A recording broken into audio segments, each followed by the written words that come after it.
Hello, everybody. Welcome back to our session. Today's topic is going to be a very important topic called higher order functions. And this is an extension from what we talked about last week on functions in JavaScript. So before we begin, I want to ask someone or ask you, what is a higher order function? Okay, in your own words, okay, don't Google it yet. Don't go to ChatGPT or whatnot. Just tell me, what do you think a higher order function is? So I'll give you a couple of seconds to do that while I'm setting up my system over here. And we'll get started, okay? All right, so we got someone here. Okay, so Vivian says a high order function is a function in a higher hierarchy of the chain. Okay, that is, I mean, you're correct. You are partially correct. It is a high up in the chain of functions, because functions, we talked about last time that the regular functions are just, we call the first order functions. So a high order function is one above it, right? So it's a function that does something special. And so, let's go into ChatGPT, what it tells us. So let's say, what is a higher order function in JS? Okay, and see what it says. So in JavaScript, a higher order function is a function that either one, takes one or more function as arguments, two, returns a function as well. Okay, that's exactly what a higher order function is. If you think back to like your math days, especially calculus and whatnot. So a function is one that operates on other functions. That's what a high order function is. It is okay, it's correct. This one thing that's missing here is that a high order function can also do both. Okay, it doesn't have to be only one of those, but it can be both. Okay, so let's go into our code and see how this does and how it does in programming. I create a file called HOFs here. So rule number one, right? R1 is accepts a function. I just put one here. It could be more functions as arguments. Okay, so let's say I have a function called HOF, takes a function, and that's it, right? And then we'll return the fn of that function. Okay, so it's a very simple function. Let me get a little bit bigger. You can see better. So this HOF is a high order function. We expect the argument coming in to be a function. Otherwise, this will be an error, right? Okay, so how do we use this? So when usage, we're going to create another function out here. I will call it, what should we call it? Squared. If you can spell it correctly, it's squared. Takes another variable and then returns the n times n, right? That is the definition of a square, right? That's squared function. And then I'm going to use it. So we'll put a let total is equal to HOF. We pass in the function squared, right? But we're not passing any data to it. So let's modify this a little bit here. Yeah, so let's go in here and want to put in here a variable. So we call it v1, okay? And we'll put v1 right in here, right? So, and then we'll pass in here, v1 would be like 5, for example. And here we go. So we have a function, takes another function, and we invoke the function internally in this function here. So the function square passed to that HOF, and then we pass in value 5, and the solution is going to be what? Who could tell us? You can guess. Jack says 25. Yes, let's give it a try. So we run this, and you see that indeed it is 25 in the solution, right? So this is an example of how a high order function is being used or is created, okay? It acts on other function as data. That's rule number one. What's rule number two? I'm going to go turn this off, and I'm going to go down here, put R2. It says returns a function as value or result, right? Not that one. Okay, so I'm going to do something similar. This time I'll put here a function, HOF again. It takes a function, or I mean, it could just take a v1. Yeah, or nothing, okay? We'll have a function here, I'll call it fx, that takes an argument, call it n, and then something similar, right? Return n times n. It's the same function. I call it, it should be square, but I just call it fx. And when a return is fx. That is a high order function. The HOF is, okay? So it takes a function and returns it here. I could just basically put that return here. I can have to do this or just return like that. And that's totally legit too, okay? I'm just write it out this way so it makes more sense, a little bit easier to see, but you can do that, with the whole function keyword here. Let's use the arrow function. So we don't need to worry about the name of that function at all. And we can return the whole thing, remove that. And then we just have it very simple like that. Okay, you can even take this word parens out. And there we go. We have a function that returns another function, okay? So how do we use this? Well, we put in let total is equal to, similar as above, right? HOF. Okay.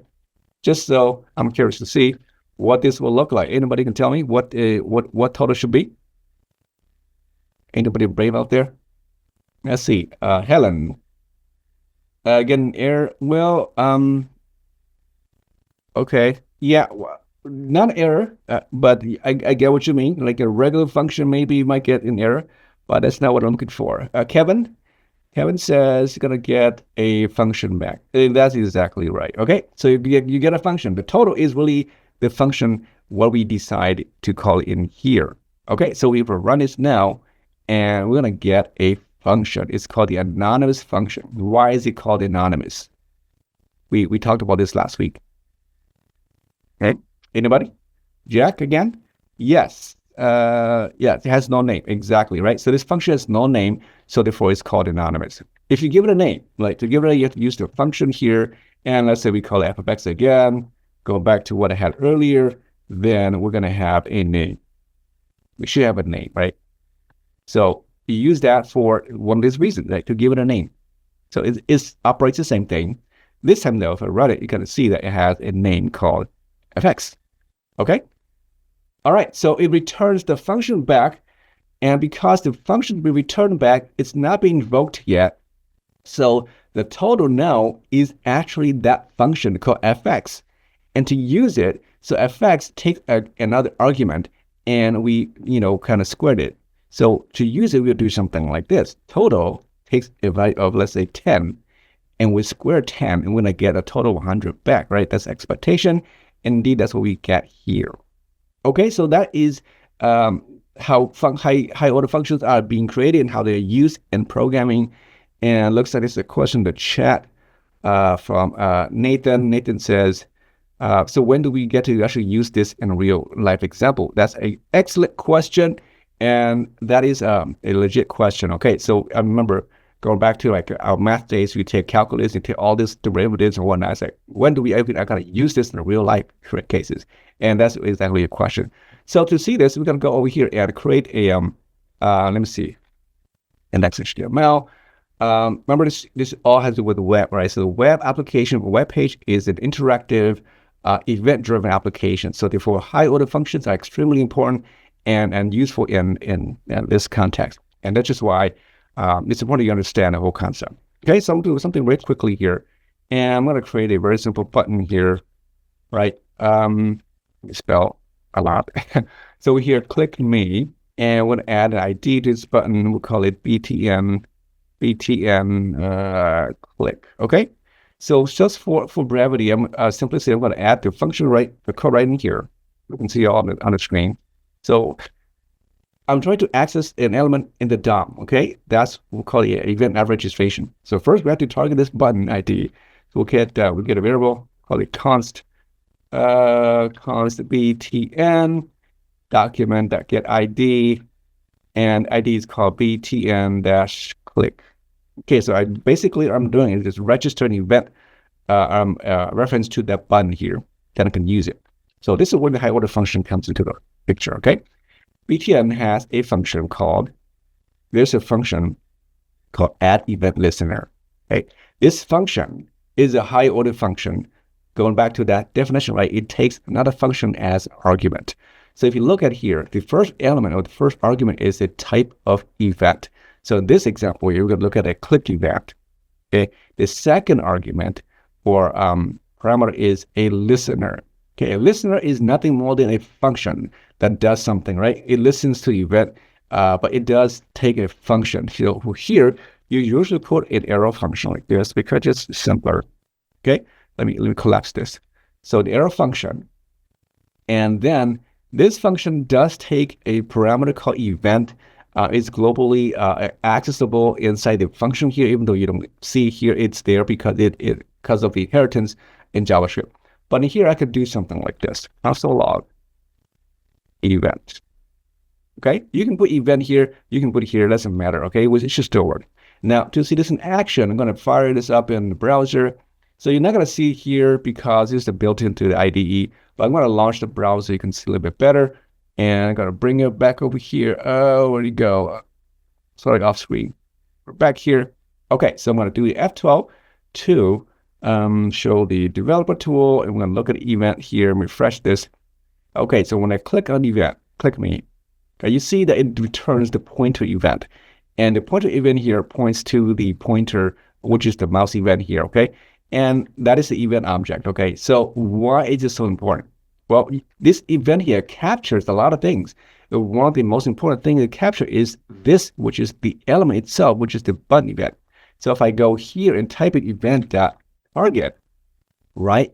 But just do that. Go back to my browser again and refresh it. And you're going to see, clear this up. So you can see that now target is indeed the target element that is, that I clicked on. And from here on, you can do a lot of things in DOM using that particular, event target. So this is one of the examples how high order functions are useful in the DOM. A lot of them are also built into like arrays, strings, and other classes as well. I will get to use those later when we looked at like sorting and using the map functions, filters, and whatnot. Okay, so thanks again. I'll see you next time, and good luck.